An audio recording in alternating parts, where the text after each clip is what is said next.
শুরুতে জানিয়ে দেব সরকারের ইচ্ছাতেই জনপ্রতিনিধি হচ্ছে অভিযোগ রুহুল কবির রিজভীর। জানিয়ে দেব বৈদেশিক ঋণের প্রকল্প দ্রুত শেষ করার নির্দেশ প্রধানমন্ত্রীর। এছাড়া রয়েছে 15 বছরের উন্নয়ন অর্জন আধুনিকতায় বাংলাদেশের বদলে গেছে বলছে ওবায়দুল কাদের। জানিয়ে দেব ইট মারলে পাটকেল খাওয়ার জন্য প্রস্তুত থাকবেন মির্জা ফখরুলকে হুঁশিয়ারি।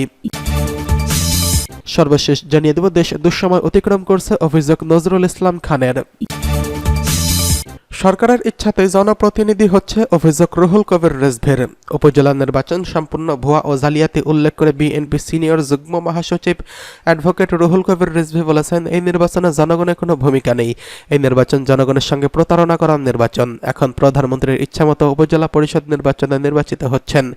বৃহস্পতিবার 16 মে সকালে উপজেলা নির্বাচন বর্জনের সমর্থনে রাজধানীর শান্তিনগর বাজার এলাকায় সচেতনতামূলক লিফলেট বিতরণ শেষে তিনি এসব কথা বলেন। যারা আজ ক্ষমতায় আছেন তারা দখলদার সরকার, এমন অভিযোগ করে রিজভী বলেন, এদের জনগণের কোনো ম্যান্ডেট নেই, এরা জনগণের নির্বাচিত প্রতিনিধি নয়, তাই তাদের জনগণের ভোটের কোনো প্রয়োজন পড়ে না। রিজভী বলেন, এখন নির্বাচনের নামে শুধু আনুষ্ঠানিকতা, এটা শুধু একটা প্রহসন। সরকার বাংলাদেশকে একটি লুটপাটের দেশ বানাতে চাচ্ছে। দেশ থেকে হাজার হাজার কোটি টাকা পাচার করছেন আওয়ামী লীগের লোক, ক্ষমতাসীন দলের আত্মীয় স্বজন। আজকে দুবাইয়ে 394টি বাড়ির খবর পাওয়া গেছে। প্রকল্প ব্যাংক, পদ্মা সেতু লুটের টাকা দিয়ে এই কাজ তারা আজ বিদেশে বাড়ি করছে।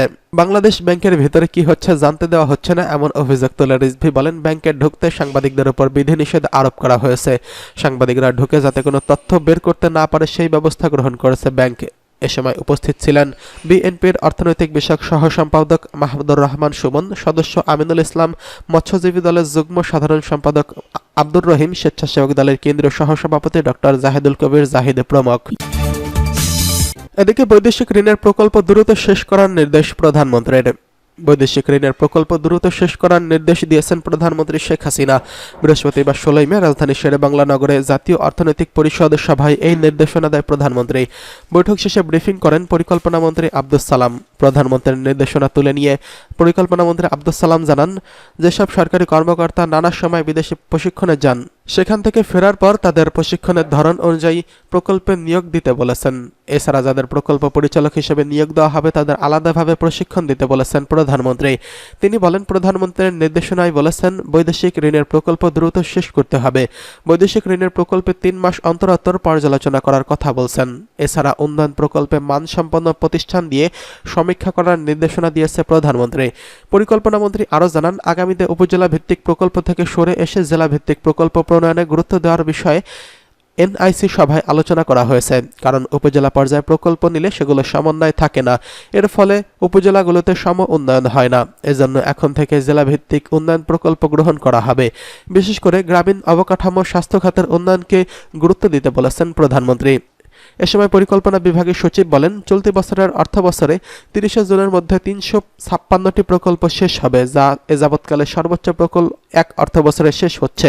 এছাড়া এবার এফডিপিতে 4000 কোটি টাকা সরকারি খরচ কমেছে, সরকারি অর্থায়ন 6000 কোটি টাকা বেড়েছে, মোট এডিপি বেড়েছে 2000 কোটি টাকা। 15 বছরের উন্নয়ন অর্জন আধুনিকতায় বাংলাদেশ বদলে গেছে বলছে ওবায়দুল কাদের। আওয়ামী লীগের সাধারণ সম্পাদক এবং সড়ক পরিবহন সেতুমন্ত্রী ওবায়দুল কাদের বলেছেন, গত 43 বছরের সবচেয়ে সাহসী নেতা এবং সৎ রাজনীতিকের নাম বঙ্গবন্ধু কন্যা শেখ হাসিনা। গত 15 বছরের উন্নয়ন অর্জন ও আধুনিকতায় বাংলাদেশ বদলে গেছে। 15 বছর আগের বাংলাদেশ আর এখনকার বাংলাদেশের কোনো মিল নেই। বৃহস্পতিবার 17 মে বঙ্গবন্ধু কন্যা প্রধানমন্ত্রী শেখ হাসিনার স্বদেশ প্রত্যাবর্তন দিবস উপলক্ষে সুবিধাবঞ্চিতদের মাঝে সুষম খাবার বিতরণ অনুষ্ঠানে এসব কথা বলেন তিনি। রাজধানীর তেজগাঁওয়ে রহমাতে আলম ইসলাম মিশন এতিমখানায় আওয়ামী লীগের ত্রাণ ও সমাজ কল্যাণ বিষয়ক উপকমিটি এই অনুষ্ঠানের আয়োজন করে। ওবায়দুল কাদের বলেন, শেখ হাসিনার স্বদেশ প্রত্যাবর্তন আসলে বাংলাদেশ গণতন্ত্রের প্রত্যাবর্তন, স্বাধীনতার আদর্শের প্রত্যাবর্তন, বাংলাদেশ মূল্যবোধের, মুক্তিযুদ্ধের মূল্যবোধের প্রত্যাবর্তন। শেখ হাসিনার স্বদেশ প্রত্যাবর্তন, মুক্তিযুদ্ধের জয়, রণধ্বনির জয়, বাংলার প্রবর্তন। তিনি ফিরে এসেছিলেন বলেই গণতন্ত্র শৃঙ্খল মুক্ত হয়েছে। আওয়ামী লীগের ত্রাণ ও সমাজ কল্যাণ বিষয়ক উপকমিটির সদস্য আমিনুল ইসলাম আমিনের সভাপতিত্বে অনুষ্ঠানে বক্তব্য রাখেন স্বরাষ্ট্রমন্ত্রী আসাদুজ্জামান খান কামাল। ইট মারলে পাটকেল খাওয়ার জন্য প্রস্তুত থাকবেন মির্জা ফখরুলকে হুঁশিয়ারি জাহাঙ্গীর কবির নানকের। বিএনপির মহাসচিব মির্জা ফখরুল ইসলাম আলমগীরকে উদ্দেশ্য করে আওয়ামী লীগের সভাপতিমণ্ডলীর সদস্য এবং পাট ও বস্ত্রমন্ত্রী জাহাঙ্গীর কবির নানক বলেছেন, যা বলবেন বুঝে শুনে বলবেন। ইট মারলে পাটকেল খাওয়ার জন্য প্রস্তুত থাকবেন। বাংলাদেশ আওয়ামী লীগ কোনোদিনও কারোর দয়া দক্ষিণা নিয়ে ক্ষমতায় আসেনি। বৃহস্পতিবার 16 মে জাতীয় প্রেস ক্লাবের তফাজ্জল হোসেন মানিক মিয়া হলে আয়োজিত এক সেমিনারে তিনি এসব কথা বলেন। প্রধানমন্ত্রী শেখ হাসিনা স্বদেশ প্রত্যাবর্তন দিবস উপলক্ষে সেমিনারটির আয়োজন করে বাংলাদেশ প্রগতিশীল কলামিস্ট ফোরাম। জাহাঙ্গীর কবির নানক বলেন, আওয়ামী লীগ 70-এর নির্বাচনে পাকিস্তানি শক্তির বিরুদ্ধে লড়াই করেছে। জেনারেল আইয়ুব খানের বিরুদ্ধে লড়াই করে জনতার জয়ের মধ্য দিয়ে 70-এর নির্বাচনে বঙ্গবন্ধুর নেতৃত্বে সংখ্যাগরিষ্ঠতা অর্জন করেছে। বাংলাদেশ আওয়ামী লীগ জেনারেল জিয়ার বিরুদ্ধে লড়াই করেছে, এদের সামরিক শাসনের বিরুদ্ধে নির্বিচ্ছিন্ন লড়াই করছে। বিএনপির মহাসচিবকে উদ্দেশ্য করে তিনি বলেন, হাজার হাজার সামরিক অফিসার আপনাদের প্রতিষ্ঠাতা জিয়াউর রহমান হত্যা করেছে। শেখ হাসিনার নেতৃত্বে বাংলাদেশ এগিয়ে যাচ্ছে। আজ বাংলাদেশের একটি গুলির শব্দ শোনা যায় না। জিয়াউর রহমানের সমালোচনা করে তিনি বলেন, বঙ্গবন্ধুকে হত্যা করলেন, এটা সাংবিধানিক সরকারকে উৎখাত করলেন। সেই জেনারেল জিয়াদের মাধ্যমে বাংলাদেশে কারা আশ্রিত হলো? সেই 75-এর খুনিরা। 71-এর যুদ্ধ অপরাধীদের শুধু ফিরিয়ে আনা হলো না, তাদের রাজনীতি করার অধিকার দেওয়া হলো। 24 বছরের সংগ্রামের মাধ্যমে যাদের আমরা বিদায় করেছিলাম, তাদের আবার ফিরিয়ে এনে দেশকে এক অকার্যকর রাষ্ট্রে পরিণত করা হলো। এমন প্রেক্ষাপটে শেখ হাসিনার প্রত্যাবর্তন ছিল এক সাহসী সিদ্ধান্ত।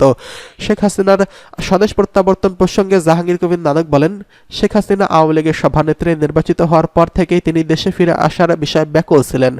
শেখ হাসিনার প্রত্যাবর্তন শুধু শেখ হাসিনার প্রত্যাবর্তনই ছিল না, শেখ হাসিনার প্রত্যাবর্তন ছিল বাংলাদেশ মুক্তিযুদ্ধের ধারার প্রবর্তন।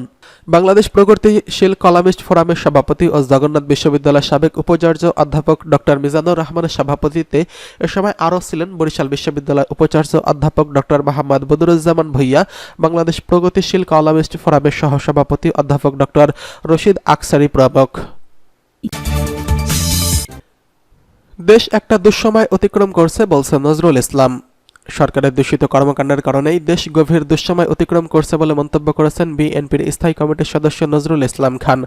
বাংলাদেশে সাম্প্রতিক বৈদেশিক মুদ্রা মজুদের পরিস্থিতি তুলে ধরে জাতীয় প্রেস ক্লাবের এক আলোচনা সভায় তিনি এই মন্তব্য করেন।